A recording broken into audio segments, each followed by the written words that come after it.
Friends, तो पिछले class में हम लोग देखे थे रिंग के कारण एक्सियल लाइन पर, है ना। अब आज हम लोग देखेंगे सोलेनॉइड के बारे में। ठीक है, तो आज का हम लोग का टॉपिक रहेगा सोलेनॉइड। कभी देखा है सोलेनॉइड आप लोग ने? एक्चुअली सोलेनॉइड है क्या?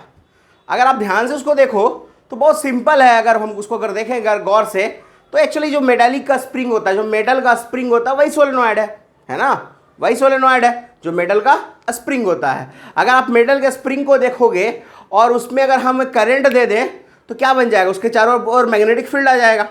उसके अंदर मैग्नेटिक फील्ड आएगा, बाहर तो उसका जीरो होता है। तो ये है हमारा सोलेनॉइड, एक बेसिक स्ट्रक्चर के बारे में। अगर बेसिक स्ट्रक्चर में बात करें तो सोलेनॉइड कुछ ऐसा होता है देखने में, देखिएगा।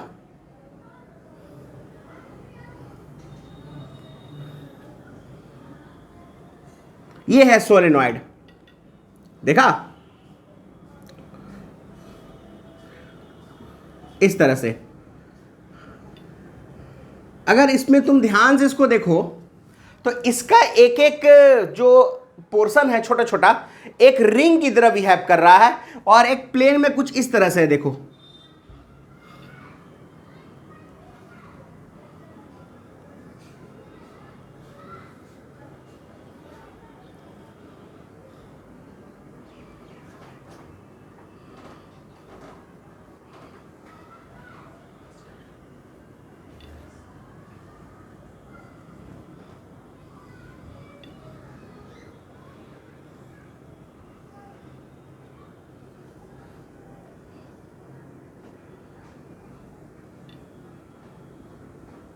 इस प्लेन में समझ लो इस रिंग की तरह ये बिहेव कर रहा है। जैसे देखो ये प्लेन है और प्लेन में ये रिंग की तरह बिहेव कर रहा है। एक एक इसका छोटा छोटा पोर्शन जिसमें लाइट रे, मान लो इधर से ये इंटर कर रहा है और इधर से ये एग्जिट कर जा रहा है ना। तो ये सोलेनॉइड कुछ इस तरह से बिहेव करेगा। ठीक है, जनरली बुक में आप ऐसे भी इसको देखते होंगे बने हुए।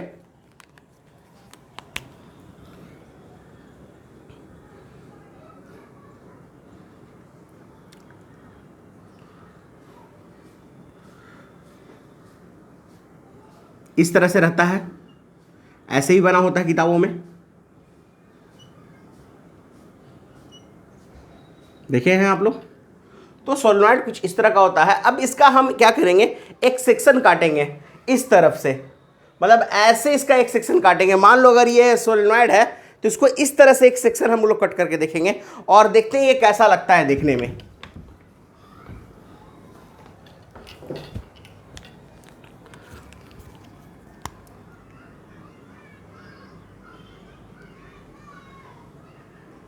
ये सोलेनॉइड कुछ इस तरह का लगेगा देखने में हम लोग को। ठीक है, जिसके ऊपर की तरफ देखोगे तो फील्ड करंट जो है वो अंदर की ओर जा रहा है, यानी क्रॉस सारा। ये सारा क्या है? क्रॉस है। ठीक है, बहुत सारे रिंग है छोटे छोटे और हर एक में करंट अंदर क्यों जा रहा है ऊपर में, और इधर से बाहर आ रहा है करंट। तो ये पॉइंट आउट कर लेते हैं हम लोग इसको।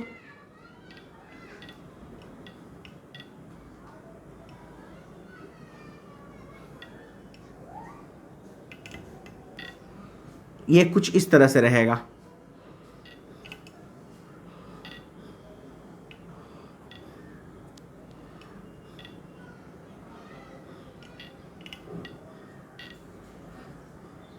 इस तरह से ये करंट जा रहा है।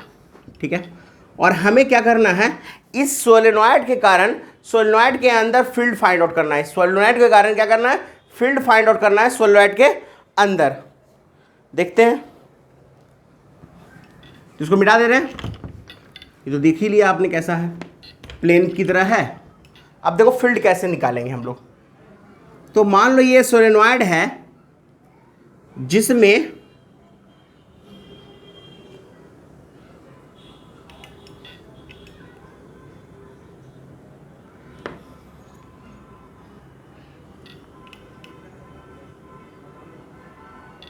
नंबर ऑफ टर्न n है और लेंथ इसका l है। नंबर ऑफ टर्न क्या है? n है और लेंथ क्या है इसका? l है। ठीक है, अब देखो करेंगे क्या। मान लो हमको इस पार्टिकुलर पॉइंट पर चाहिए। ठीक है, तो होगा क्या, हम एक पहले छोटा सा एलिमेंट इसमें काटेंगे एक छोटा सा रिंग, और उस रिंग के कारण हम इसको फील्ड निकालेंगे। एक छोटा सा रिंग लेंगे, ठीक है, जिसका लेंथ कितना हो, dx हो, जिसका लेंथ क्या हो, dx हो, छोटा सा रिंग इसका लेंथ, ठीक है। ये हमारा बन गया छोटा एलिमेंट। अब छोटा एलिमेंट क्यों ले रहे हैं, सवाल मन में उठता है कि छोटा एलिमेंट हम लिए क्यों। तो इसलिए लिए कि बहुत सारा रिंग है ना, और वो रिंग यहां से लेके यहां तक फैला हुआ है। तो हम लोग अगर एक छोटे से रिंग का निकाल ले फील्ड और उसको इंटीग्रेट कर दे यहां से लेके यहां तक, मतलब एक स्टार्ट इन से लेके इन पॉइंट तक, तो मेरा पूल फील्ड आ जाएगा, टोटल फील्ड आ जाएगा। तो इसीलिए हम लोग क्या किए, एक छोटा लिए हैं रिंग dx जाके x डिस्टेंस पे, ठीक है। और इसका मान लेते हैं सोलेनॉइड वाले के रिंग का रेडियस कितना है, r है। वेरी गुड, चलो ये तो हो गया। क्यों लिए समझ में आ रहा है, कैसे किए समझ में आ रहा है, रिंग क्यों लिए ये भी समझ में आ रहा है, ठीक है, और कहां जाकर लिए ये भी समझ में आ रहा है। अब करेंगे क्या, देखो इस रिंग का जो ये दोनों एंड्स है, मानो ये छोटा एंगल बना रहा है, और ये छोटा एंगल तो डी थीटा है, और इसने जो यहां एंगल बनाया थीटा बनाया है। समझ में आ रहा है, रिंग ने कितना एंगल बनाया, थीटा एंगल बनाया। रिंग ने कितना एंगल बनाया, थीटा एंगल बनाया। क्या ये थीटा वेरी करेगा, क्या ये थीटा वेरी करेगा, एग्जैक्टली वेरी करेगा। थीटा कहां से कहां तक वेरी करेगा, अगर तुम यहां देखोगे अलग एंगल, यहां देखोगे अलग एंगल, है ना। अगर मान लो ये रिंग यहां होता, एंगल कुछ और होता। ये रिंग अगर एकदम यहां पास में होता, एंगल कुछ और होता, यानी एंगल वेरी करेगा। तो हम क्या करेंगे, हम दो एंगल मानेंगे, एक एंगल इस एंड के लिए और एक एंगल इस एंड के लिए, ठीक है। याद रखना ये पहला एंड है, इसके एंगल को हम लोग θ1 मानते हैं, ठीक है। और ये दूसरा एंड है, इसके एंगल को हम लोग θ2 मानते हैं, ठीक है।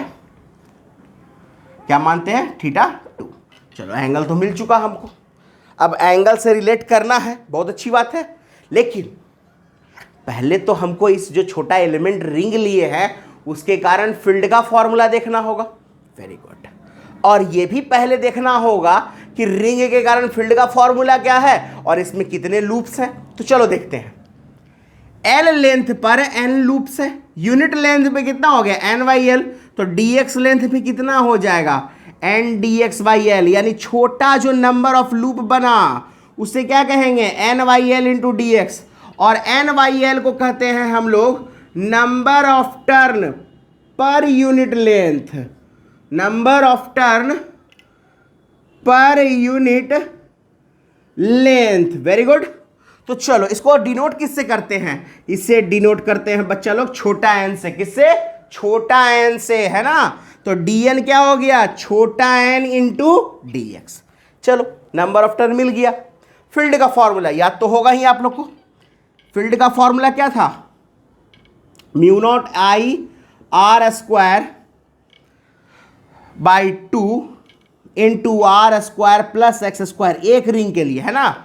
n रिंग्स के लिए यानी यहां dn रिंग के लिए, तो इंटू क्या हो जाएगा dn, और dn का वैल्यू रख देंगे हम लोग n इंटू dx। समझ में आ रहा है क्या किए हैं, हमने सिर्फ वैल्यू रखा है। क्या निकला हमको, फील्ड का वैल्यू। ये फील्ड हम db लिखें या b लिखें, तो ये फील्ड हम लोग db लिखेंगे। क्यों db लिखेंगे, क्योंकि एक छोटे से एलिमेंट के कारण आया। किसके कारण आया, एक छोटे से एलिमेंट के कारण आया, है ना। वेरी गुड, लेकिन एक टर्म मिसिंग है इसमें। हमने जो लिया है लिमिट वो थीटा के टर्म में लिया है। वेरी गुड, बहुत अच्छी बात है, लेकिन ये तो पूरा थीटा के टर्म में है ही नहीं, यानी हमें कन्वर्ट करना है किसके टर्म में, थीटा के टर्म में। बहुत अच्छा बात है। चलो वेरिएबल क्या है वो देखते हैं। तो x वेरिएबल है, r कांस्टेंट है ना। x वेरिएबल है, r कांस्टेंट। x क्यों वेरिएबल है, रिंग के पोजीशन को चेंज करो x चेंज हो जाएगा, लेकिन r कभी चेंज नहीं होगा। r क्यों चेंज नहीं होगा, क्योंकि r इस सोलेनॉइड का रेडियस है जो कभी चेंज नहीं होगा, लेकिन x चेंज हो सकता है। x क्या हो सकता है, चेंज हो सकता है। अगर x चेंज होगा तो क्यों ना x को r से रिलेट कर दे, और देखो अगर x चेंज होगा तो थीटा भी चेंज होगा, x चेंज होगा तो थीटा भी चेंज होगा। तो चलो करते हैं x को r से रिलेट, और इसको हम हटाते हैं यहां से, तो ये हुआ हमारा एक्स आर से रिलेट, और उसके लिए फॉर्मूला एक बेसिक सा परपेंडिकुलर और बेस का tan थीटा। तो tan थीटा, अरे यार ये तो धोखा दे दिया, चलो धोखा दे देगा तो इसको आते हैं।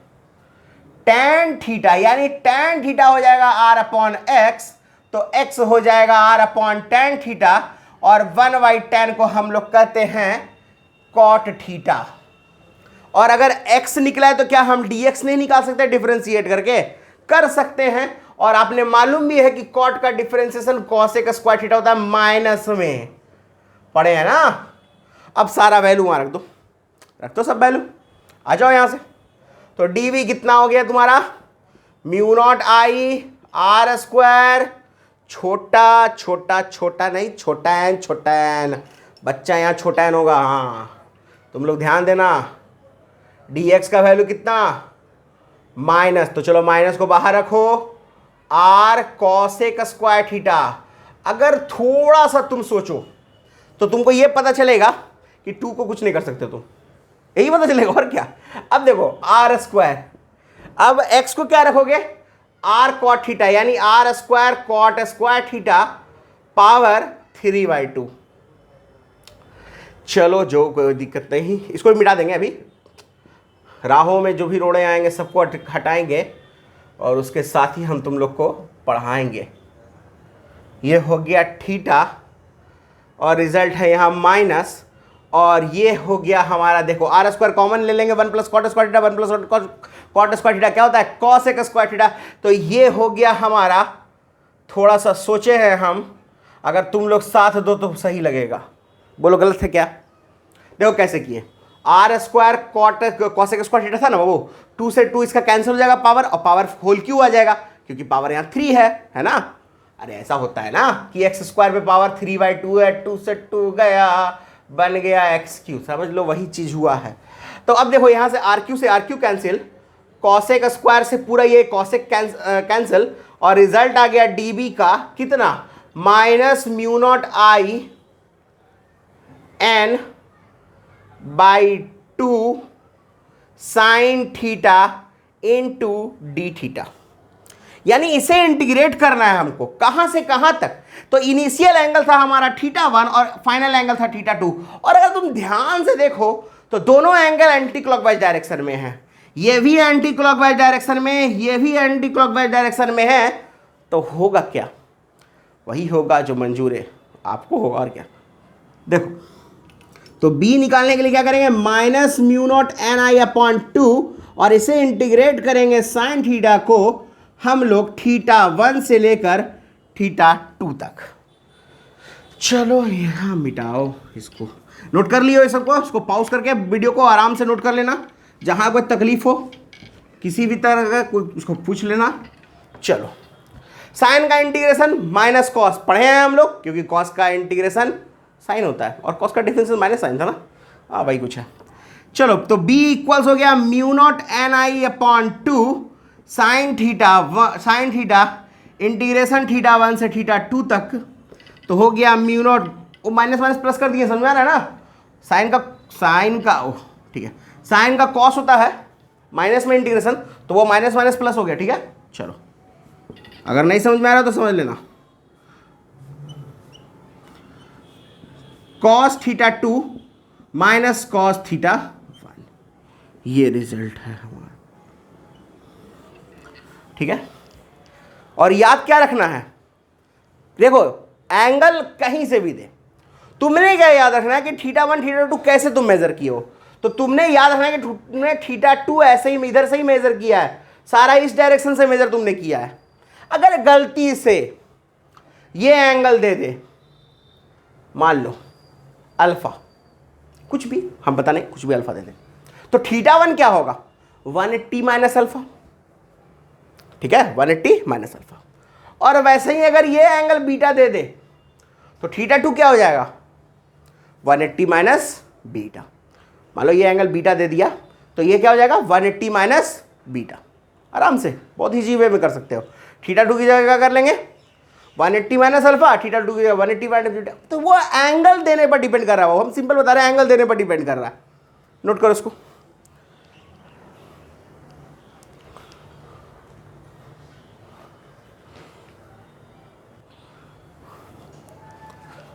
हो गया ये नोट आप लोग का।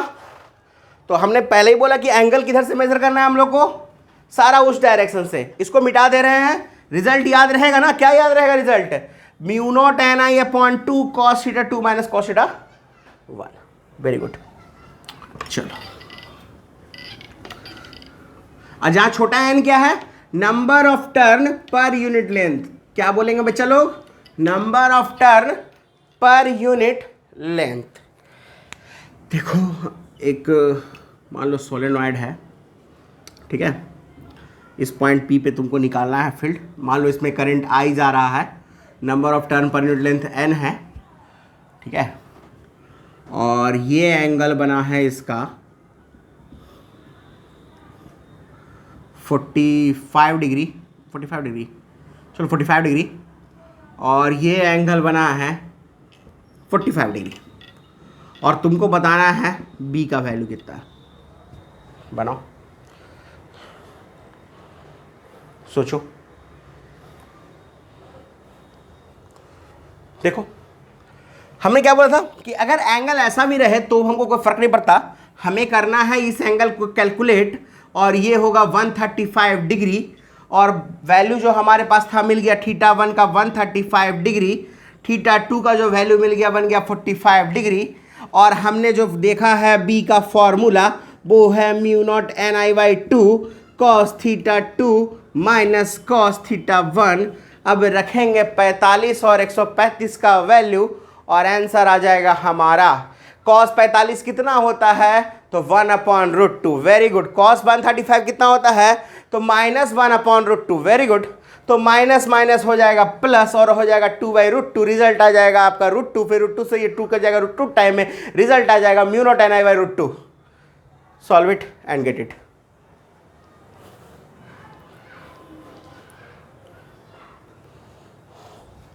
हो गया कैलकुलेट। चलो एक और क्वेश्चन देखते हैं।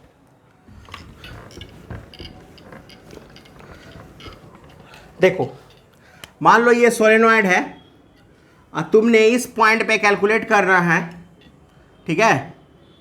ये एंड ने बनाया है तुम्हारे साथ एंगल 60 डिग्री, और इस एंड ने बनाया है angle 30 degree, and you have to calculate magnetic field. यहाँ पे पी आपको निकालना है, पी पे भी मैग्नेटिक फील्ड निकालना है। आपने करंट जानना है कि आई है, number of turn per unit length N है। बस आपको सोचना है कि थीटा 1 और थीटा 2 कितना होगा। आप बस उसको देखो और ध्यान से बताओ कि क्या है और रिजल्ट क्या है। सोचो।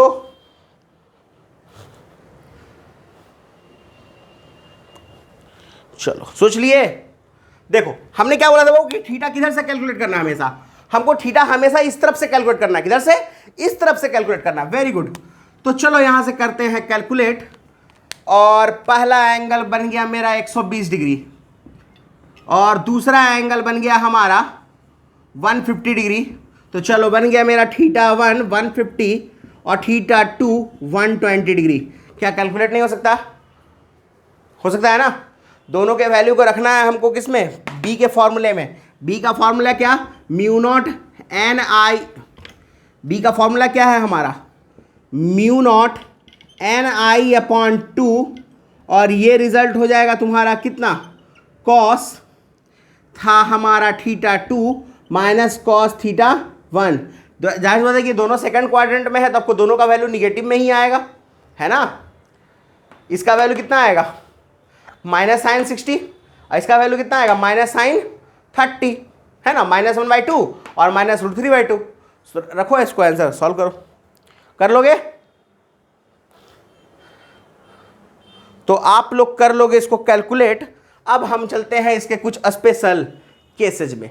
अरे भाई बात हुई है सोलेनॉइड की तो बात निकली है तो दूर तक जाएगी, है कि नहीं। अगर बात निकली है तो जाएगी दूर तलक, और देखते हैं कहां तक जाती है।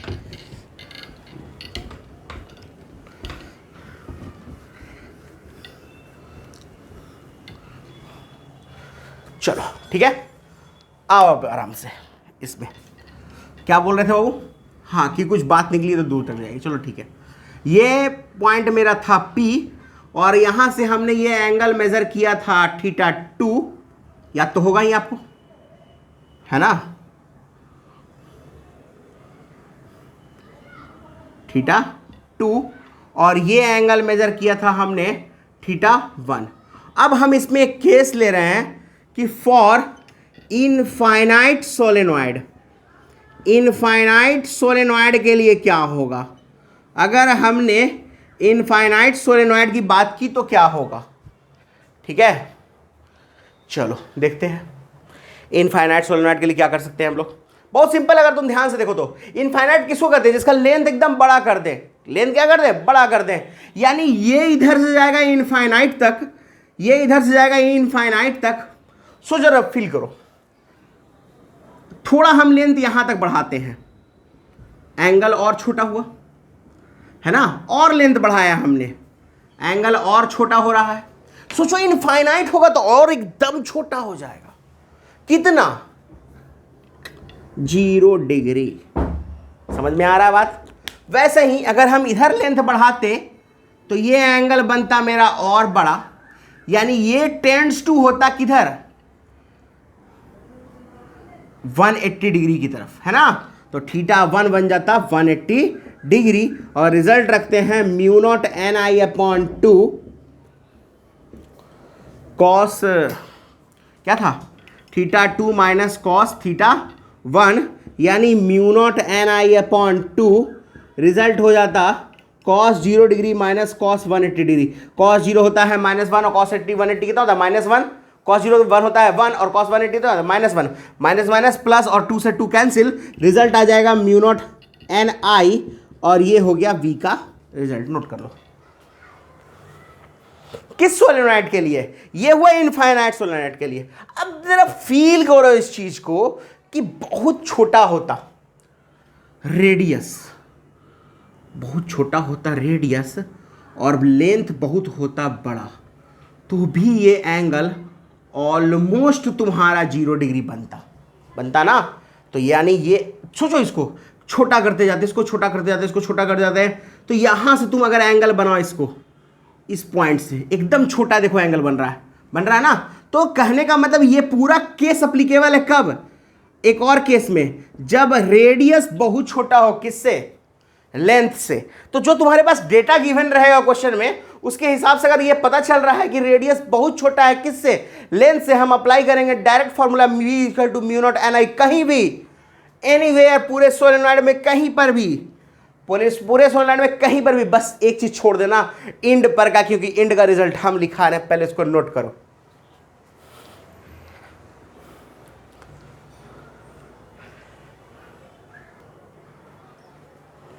तो इंड का हमने कहा था कि रिजल्ट हम बता रहे हैं, तो चलो देखते हैं इंड पर का रिजल्ट। इसको पहले नोट कर लियो तुम लोग, वेरी गुड।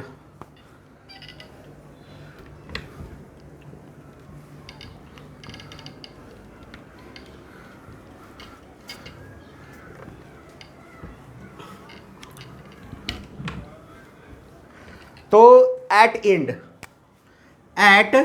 इंड क्या होगा?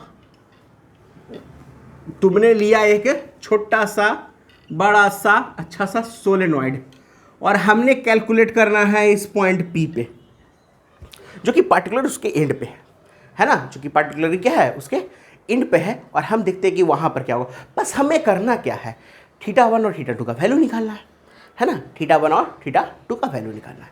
तो अगर हम ये कैलकुलेट कर सकें तो बहुत आसान होगा हमारे लिए फील्ड का वैल्यू निकालना, है ना। तो चलो देखते हैं θ1 का वैल्यू क्या होगा।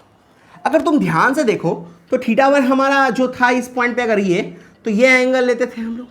अब ये पॉइंट खिसक कर यहां आ गया है, मतलब एंगल यहां से होगा, जो कि बन गया मेरा, क्या बात, तुम लोग तो बड़ा तेज है जी, 90 डिग्री, वेरी गुड। और दूसरा एंगल ऑलमोस्ट 0 हो जाएगा। देखो तुम पॉइंट P को यहाँ रखे हुए थे, ये एंगल तुम्हारा बन रहा था, बहुत अच्छी बात था कि जैसे ही तुम इस पॉइंट को यहाँ लेके आए, एंगल और बन गया छोटा। फिर पॉइंट P को तुम यहाँ लेके आए, एंगल और बन गया छोटा। एकदम से एंड पर लेके चले जाओगे, एंगल चल जाएगा तुम्हारा 0 डिग्री पे। तो हम क्या करेंगे कि इस पॉइंट P के लिए यानी एंड के लिए क्या करेंगे, θ1 को रखेंगे 90 डिग्री और θ2 को रखेंगे बहुत तेज हो 0 डिग्री। तो B इक्वल्स हो जाएगा μ0 ni/2 cos θ2 यानी cos 0 degree minus cos 90 degree. cos 90 degree क्या होता है 0, cos 0 डिग्री होता है 1। वो बेचारा गया घर और ये आ गया हमारे पास और रिजल्ट मिल गया μ0 ni/2। नोट करो जल्दी से इसको, है ना। तो देखो क्या हुआ, इंड पर जस्ट हाफ रिजल्ट मिलता है हमको। इंड पर क्या होता है, जस्ट हाफ रिजल्ट मिलता है इनफाइनाइट सोलेनॉइड के रिस्पेक्ट में। इनफाइनाइट सोलेनॉइड का हमने किसी एक पार्टिकुलर पॉइंट पर जो बात किया था वो कितना था μ0 ni, कहीं भी किसी भी पार्टिकुलर पॉइंट पे। लेकिन हम जब उसकी एंड की बात करते हैं तो रिजल्ट कितना हो जाता है μ0 ni/2।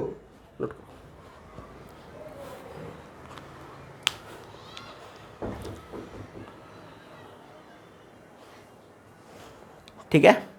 और आउटसाइड कभी भी कोई पूछे बी आउटसाइड, तो आउटसाइड का जिसका मैग्नेटिक फील्ड होता है वो होता है 0। ठीक है, कैसे उसके बारे में हम बातें करेंगे जब हम मैग्नेटिक फील्ड बताएंगे, मैग्नेटिक फील्ड लाइंस बताएंगे। अभी बताया नहीं है, आगे हम मैग्नेटिक फील्ड लाइन बताएंगे आपको। तो उस केस में हम इसको सॉल्व करके दिखाएंगे कि ऑलमोस्ट ये 0 क्यों हो जाता है ना। और वहाँ आपको समझ में अच्छा से आ जाएगा कि आउटसाइड 0 क्यों होता है, या फिर इसको हम लोग एम्पियर सर्कुलर लॉ से भी समझा सकते हैं। ठीक है, लेकिन अभी एम्पियर सर्कुलर लॉ के लिए समझना होगा, तब हम लोग उसको देख सकेंगे कि आउटसाइड 0 क्यों होता है। ठीक है, तब हम और इसके मैग्नेटिक फील्ड लाइन को भी अगर हम लोग समझ जाएं तो वहां से भी हमको पता चल जाएगा। तो शुरू करते हैं the most awaited ampere सर्क्यूटल law. Actually ये लॉ क्या है ना, ये वही सिग्निफिकेंस रखता है मैग्नेटिज्म में जो सिग्निफिकेंस था आपका गॉस थ्योरम का इलेक्ट्रोस्टैटिक्स में। याद तो है, नाम तो सुना ही होगा। वहाँ कुछ कैसा था क्या कि surface integral of electric field is called flux, ऐसा कुछ था। फ्लक्स मेरा था Q/ε0, ऐसा कुछ था ना। एक्चुअली Q इनक्लोज था, है ना। वो एक गॉसियन सरफेस हम लोग लेते थे, याद होगा, एक छोटा छोटा गॉसियन सरफेस ले लेते थे, नहीं होता था एज्यूम कर लेते थे, है ना। और उसके अंदर कितना चार्ज है उसको ε0 से डिवाइड देते थे तो हमको वहाँ का फ्लक्स मिलता था। वेरी गुड, बहुत अच्छी बात है। फ्लक्स मिला मतलब फील्ड भी कैलकुलेट किया जा सकता है। ठीक है, क्योंकि phi equal to into D S होता है, आप भी जानते हैं, तो वो उसको कैलकुलेट किया जा सकता है। तो यहाँ क्या है, तो यहाँ थोड़ा सा अलग है। यहाँ एक लूप में मैग्नेटिक फील्ड कैलकुलेट कर सकते हैं एम्पियर सर्कुलर लॉ से, और मैग्नेटिक फील्ड कैलकुलेट करने के लिए चार्ज की जरूरत नहीं पड़ती है, जरूरत पड़ती है करंट की। तो ये रिजल्ट करंट से रिलेटेड है ना। तो इसका कहना क्या है कि अगर कोई एक आर्बिट्री लूप हो तो उसमें जो लाइन इंटीग्रल होगा मैग्नेटिक फील्ड का वो इक्वल होगा μ0 time of the total current जो इसके अंदर इनक्लोज किया हुआ है। ठीक है, according to this law the line integral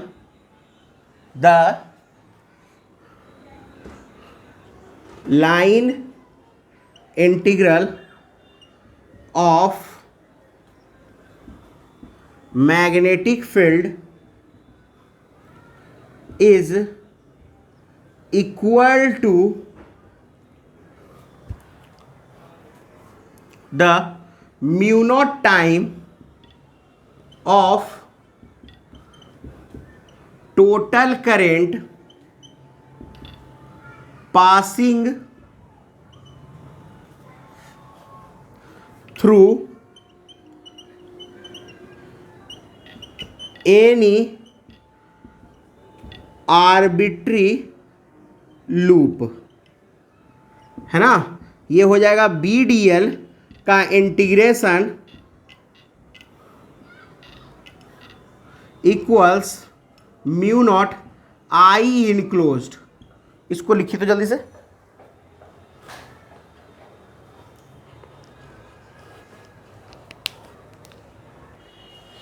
तो ये नोट कर लिए, बस इसमें खाली एक थोड़ा सा ये ऐड कर लेना हो, ये एक्चुअली क्लोज इंटीग्रल होता है। ठीक है, अब देखो इसको कैसे समझते हैं। मान लो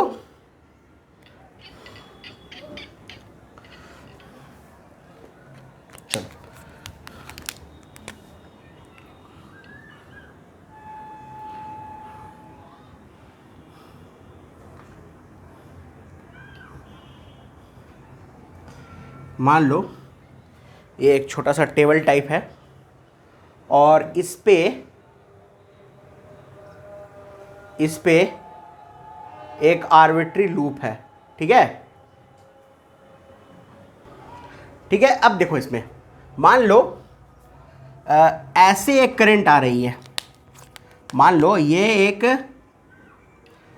करंट है,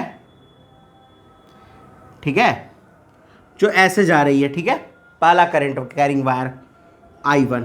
ठीक है, मान लो कि वैसे ही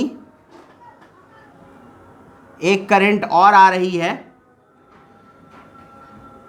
I2। ठीक है, एक थर्ड करंट हम लोग ले लेते हैं इधर से,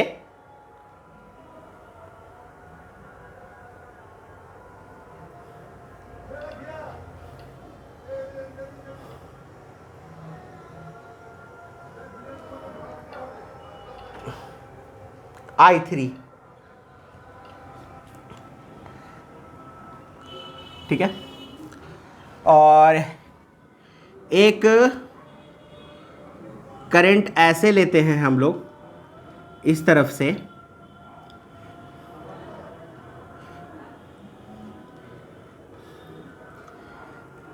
I4।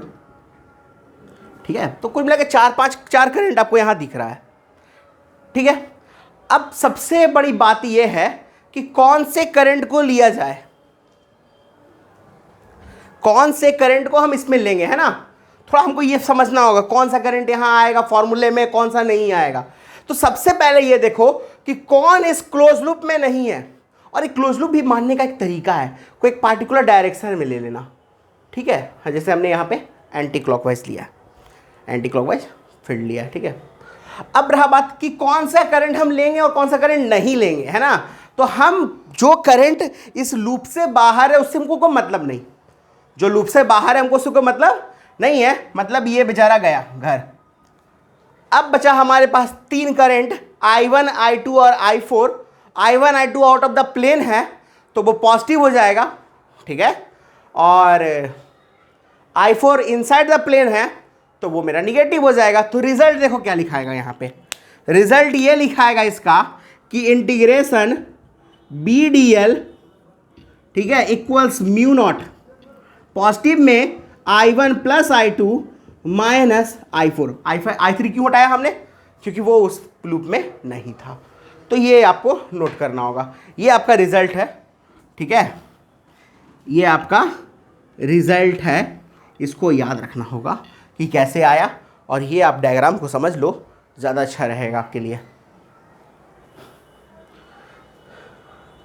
ठीक है, तो ये मेरा हो गया एम्पियर का सर्किटल लॉ। ठीक है, अगले क्लास में हम लोग इसका यूज करेंगे और डिडक्ट करेंगे रिलेशन कुछ, है ना। जैसे अभी हम लोग सोलेनॉइड की बात किए थे, उसके फील्ड का वैल्यू निकालेंगे, कैसे आउटसाइड जीरो होता है, ये सारी बातें होंगी। और थोड़ा देखिए कैसे हम लोग वायर देखते हैं, वायर के कारण फील्ड देखते हैं, लेकिन वो वायर कैसा हो सकता है, वो वायर हॉलो हो सकता है, वो वायर सॉलिड हो सकता है। तो दोनों केस देखेंगे। सॉलिड वायर में देखेंगे कि कैसे अलग अलग पोजीशन में हम लोग कैसे कैसे फील्ड कैलकुलेट करते हैं। फिर अगर हॉलो वायर है तो उसमें भी देखेंगे। एक और आता है जो आप जनरली बहुत कम ही बुक में देखते हैं, जैसे आप अगर एलन वेलन का पैकेज देखे होंगे तो उसमें आपका रहता है, वो एक्चुअली वो ले लेता है सेल की तरह वायर को, एकदम से हॉलो नहीं है, वो सेल की तरह है जिसमें इनर रेडियस भी है, आउटर रेडियस भी है। तो वो सारा केस हम लोग देखेंगे, लेकिन अगले क्लास में। तब तक के लिए पढ़ते रहें। Stay home, stay